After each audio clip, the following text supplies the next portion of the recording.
ઝડપીથી અમારી ચાલુ સરકારોને છે, અમારા મોદી સાહેબનું સપનું છે વિકાસ યાત્રાનું સપનું અમને પૂરું કરીશું. પ્રથમ પ્રાધાન્ય કયા કામના?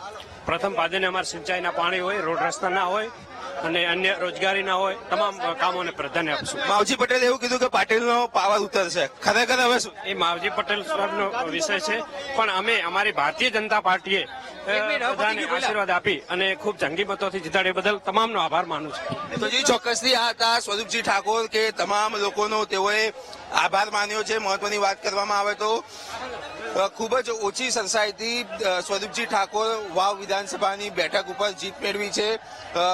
શરૂઆતના તબક્કામાં તેઓ ખૂબ જ માઇનસ ચાલી રહ્યા હતા, એટલે કે કોંગ્રેસની લીડ વધી રહી હતી, પરંતુ અચાનક જ બાબર શહેર વિસ્તારનો અને ગ્રામ્ય વિસ્તારનો ઈવીએમ મશીન ખુલતા જ સ્વરૂપજીનું નસીબ બદલાયું હતું અને હવે તેઓ સત્તાવાર વિજેતા થયા છે. કેમેરામેન મેહુલ રાઠોડ સાથે પાર્લે જાની, વીટીવી ન્યૂઝ, બનાસકાંઠા.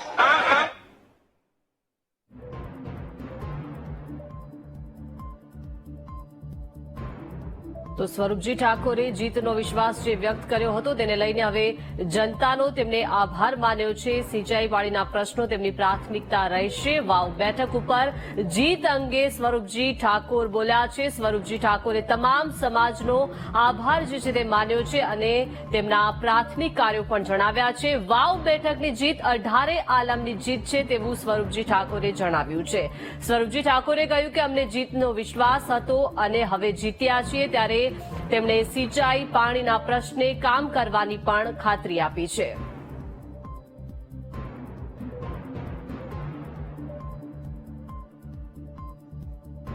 તો સ્વરૂપજી ઠાકોરે તમામ સમાજનો આભાર માન્યો છે. જીત બાદ જશ્નનો માહોલ જે છે તે અત્યારે દેખાઈ રહ્યો છે અને વાવ બેઠકની જીત 18 આલમની જીત છે તેવું સ્વરૂપજી ઠાકોરે જણાવ્યું છે. અમને જીતનો પહેલાથી જ વિશ્વાસ હતો અને હવે જીતી ગયા છે, ત્યારે તમામ સમાજનો સ્વરૂપજી ઠાકોરે આભાર માન્યો છે અને હવે સિંચાઈ પાણીના જે પ્રશ્નો છે તેની પૂરી કરવા માટેની ખાતરી પણ તેમણે આપી છે. અત્યારે જશ્નનો માહોલ વાવમાં દેખાઈ રહ્યો છે.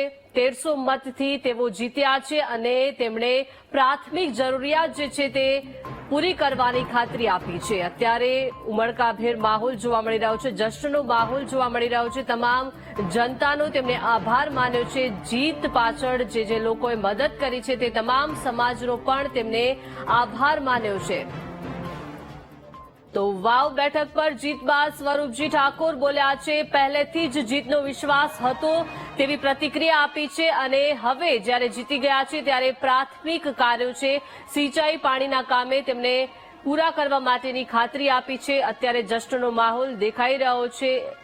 રેલી દ્વારા અત્યારે જશ્નનો માહોલ દેખાઈ રહ્યો છે અને જીત બાદ સ્વરૂપજી ઠાકોરે પ્રતિક્રિયા આપી છે અને તમામ સમાજનો તેમણે આભાર જે છે તે માન્યો છે.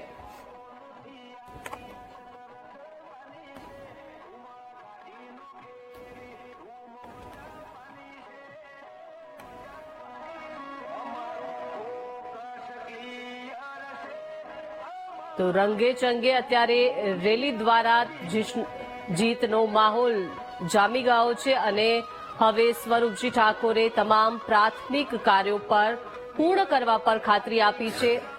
ફૂલોના માળો સાથે તેમને વધાવવામાં આવી રહ્યા છે અને જીતનો માહોલ જોવા મળી રહ્યો છે. સ્વરૂપજી ઠાકોરે પ્રતિક્રિયા આપી છે. તેમણે તમામ સમાજનો આભાર માન્યો છે, જેમને જીતાવવા માટે જે લોકોએ પ્રયત્ન કર્યા, જે લોકોનો ફાળો છે તે તમામ સમાજનો સ્વરૂપજી ઠાકોરે આભાર માન્યો છે. અત્યારે બાઇક રેલી અને કાર રેલી દ્વારા જીતનો માહોલ જોવા મળી રહ્યો છે અને સ્વરૂપજી ઠાકોરે હવે તમામ કાર્યો જે છે તેને પૂરી કરવાની ખાતરી આપી છે. તો જનતાનો આભાર પણ તેમણે માન્યો છે. હવે વાવ બેઠક પર જીત બાદ સ્વરૂપજી ઠાકોરે પ્રતિક્રિયા આપી છે. જે લોકોએ તેમને જીતાડ્યા છે તે તમામ લોકોનો તેમણે આભાર માન્યો છે અને જીતનો માહોલ અત્યારે દેખાઈ રહ્યો છે. તો 1300 મતની લીડથી તેઓ જીત્યા છે અને હવે જે ખૂટતા કાર્યો છે વાવ બેઠક પર, જે તમામ લોકોની પ્રાથમિક જરૂરિયાત છે તે તમામ પૂરી કરવાની તેમણે ખાતરી આપી છે અને સાથે સમાજના દરેક લોકોનો તેમણે આભાર માન્યો છે. દરેક સમાજનો પણ તેમણે આભાર માન્યો છે. તો ગુલાબસિંહ રાજપૂતે વાવ બેઠક ઉપર હાર સ્વીકારી લીધી અને તેમની હાર બાદ સ્વરૂપજી ઠાકોરની જીત બાદ તેમને આ પ્રતિક્રિયા આપી છે અને સાથે સાથે દરેક સમાજનો આભાર માન્યો છે.